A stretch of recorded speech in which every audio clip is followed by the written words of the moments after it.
Charles Barkley had got me thinking when I saw this whole thing about Molly Quorum and she wanted more money on ESPN. Charles Barkley basically he said they don't pay at ESPN. He basically made ESPN sound like BET. Remember how when Robert Johnson ran BET, they was cheap and they didn't pay, but you had to do 15 different jobs. You had to do color commentary, do the direct, do the camera work. You had to put your makeup on. You had to put the everything in the background, and then you had to like also sweep and mop. I'm like, man, but he ain't lying, and that's why a lot of them defect. They don't pay, and and though she was basically, I'm gonna say it like this, she was basically like OnlyFans without being OnlyFans, because that's what it ends up being when you're moderated. There's some a little selective eye candy to look at, and then occasionally, but she was annoying, and people didn't miss her.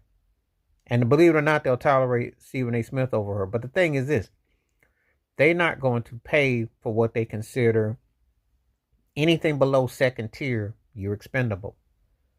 There are tiers to this. I always do this in music, movies, sports, etc. There are tiers to this life, and sadly, especially when you're in corporate world, that's how they look at you, as a tier. There's nothing that screams that she was first tier, so therefore they're not going to pay. But I like what Charles Barkley had once said. He said they don't pay no money, not for what they want to work you, which they don't.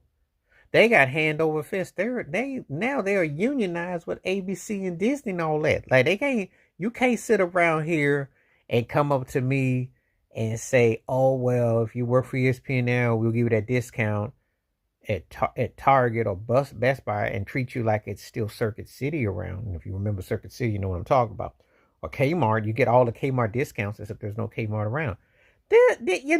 So they cheap, and that's why they get the certain heads they get. It's a good starter home kit for former jocks and people who get them from broadcasting, but there is nothing like there that is saying that, hey, we're going to pay you top dollar. And I don't have no problem with her asking and thinking, because, hey, they do pay you on appearance and appeal. Problem is, she's more J-Lo than she is Taylor Swift. If you read between the lines, you know exactly what I mean. She's more Jennifer Lopez than she is Taylor Swift. The brothers and the access, White Cats ain't touching her like that. I already did the video where I said she ain't Vanna White. Well, you read between the codes of life and how they play the game in corporate world. But ESPN is cheap. And, there were the people who stick it out, and they're ones who've been loyal, because usually they got nowhere else to go.